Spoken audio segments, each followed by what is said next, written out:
नमस्कार सर्वांना. तर चला आज आपल्याला ना मटर पनीरची भाजी बनवायची. त्याच्यासाठी मी बघा इकडे छोटे छोटे ना 3 कांदे भाजून घेतले, 2 मोठे मोठे टोमॅटो ते पण भाजले, आणि इकडे ना खोबरं, लसूण आणि मिरची आणि आलं असं का ते पण एकत्र आहे ना भाजून घेतलं आहे मी. बारीक केलेलं आहे खोबरं वाटून घेतलं होतं, किसणीने किसून घेतलं होतं. आणि मस्त इकडे हिरवीगार कोथिंबीर आहे बरं का. आणि बघा इकडे ना वाटाणे सोलून घेतले, मस्त ताजे वाटाणे आणले होते. तर म्हटलं चला मटर पनीर बनवूया. बघा इकडे भरीत बनवण्यासाठी वांगे पण आणले होते छान, आणि बघा कोथिंबीर आहे. तर बघा हे सर्वांची आता आपण मस्त मी ग्रेव्ही वाटून घेते मिक्सरमध्ये आणि ग्रेव्ही बनवू. त्याच्यानंतर तुम्हाला मी बघा इकडे मटर पण मस्त सोलून घेतले. आता बघा मिक्सरच्या जारमध्ये सर्व काही मिक्स करून दिलेलं आहे आणि आता वाटून घेते. इकडे बघा सुमूलचं पनीर घेतलं आहे मी 100 ग्रॅम. बघा इकडे सर्व काही पनीर कट करून घेतलं आहे आणि आता आहे ना त्याला थोडंसं फ्राय करून घ्यायचं आहे आपल्याला. बघा इकडे फ्राय करते. बघा मस्त फ्राय झाले, आता काढून घेऊ आपण. बघा आता मसाला वाटलेला आहे ना तो फ्राय करून घेऊ आपण तेलात. बघा मस्त मसाला फ्राय होतो आहे. आता सर्व काही मी वाटून घेतलं ना, आणि आता याच्यात आपल्याला जे गरम मसाला, तिखट, हळद, जिरं असं सर्व काही टाकायचं आहे वरून. पहिले मसाला चांगला फ्राय करून घेऊ तेलात. आणि इकडे बघा मस्त पनीर फ्राय झालेलं आहे खूप छान असं. बघा इकडे डिशमध्ये मी धना जिरा पावडर टाकलं, किचन किंग मसाला घेतला आहे, थोडी हळद पावडर घेतली आणि ना 1.5 चमच लाल तिखट घेतलं आहे. खूप छान असं कलर येतो भाजीला.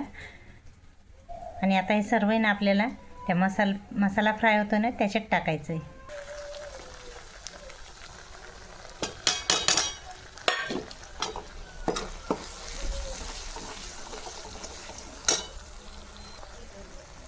आणि आता हे मटार आहे ना वाटाणे ते पण टाकून द्यायचे मसाल्यामध्ये, चांगले त्यांना पण फ्राय करायचे.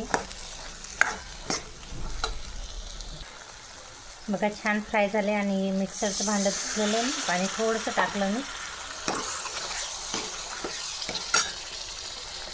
बघा आता आपल्याला जेवढं पाणी ग्रेव्ही पाहिजे ना तेवढं आपण टाकू शकतो याच्यात. मी थोडंसं आहे ना अर्धा ग्लास पाणी टाकलं, जास्त काही ग्रेव्ही नको होती, थोडं दाट सरस पाहिजे होतं. तर बघा खूप छान आणि मस्त आता झालेले. खूप छान कलर पण येतो आहे भाजीला, बघू शकता तुम्ही. बघा इकडे चवीपुरतं मीठ टाकते, मस्त छान असं. बघा खूप छान असं मस्त तर्री येते भाजीला.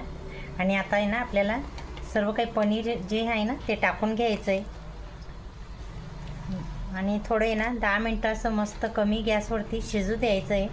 तर खूप छान असं मस्त भाजी तयार होईल. सर्व काही पनीर मी ना टाकून दिलं आणि आता उकळी येणार आहे. आणि मस्त वरून ना कोथिंबीर टाकली हिरवीगार, बघू शकता. खूप छान असा सुगंध येतो आहे बरं का भाजीला घरात. तर बघा नाही आता 10-1 मिनटं आहे ना कमी गॅसवरती मस्त. बघा खूप छान अशी मस्त उकळी आली भाजीला. आणि आजच्या आपली ही पनीर मसाला म्हणजे काळ्या मसाल्याची पनीरची भाजी म्हणू शकतो आपण. बघा किती छान असं मस्त पनीर वरती येतं आहे, बघू शकता तुम्ही. आणि भाजीला आहे ना खूपच मस्त सुगंध येतो आहे बरं का. घरात तर पूर्ण मस्त मसाल्याची आपण रशी बनवतो ना तसं मस्त सुगंध येतो आहे खूप छान असा. आणि बघा 5-10 मिनटं मी ना कमी गॅसवरतीच राहू देते. खूप छान असं मस्त पनीर पण त्याच्यात थोडा मसाला वगैरे जातो ना, तर पनीर खायला पण छान लागतं आणि वाटाणे पण. तर बघा आजची रेसिपीचं नाव आहे काळ्या मसाल्याचं पनीर, बघू शकता तुम्ही. चला तर पूर्ण डिश आपली रेडी झालेली आहे. पनीरची भाजी आहे, काळ्या मसाल्याचं पनीर बनवलं आहे बरं का मी. आणि कांदा, निंबू, उडीदचा पापड आणि पोळी, भात नाही बनवला आज. तर मग चला तर सर्वांनी या जेवायला. तर चला आजचा व्हिडिओ कसा वाटला ते नक्की सांगा. नेक्स्ट व्हिडिओमध्ये भेटू. बाय.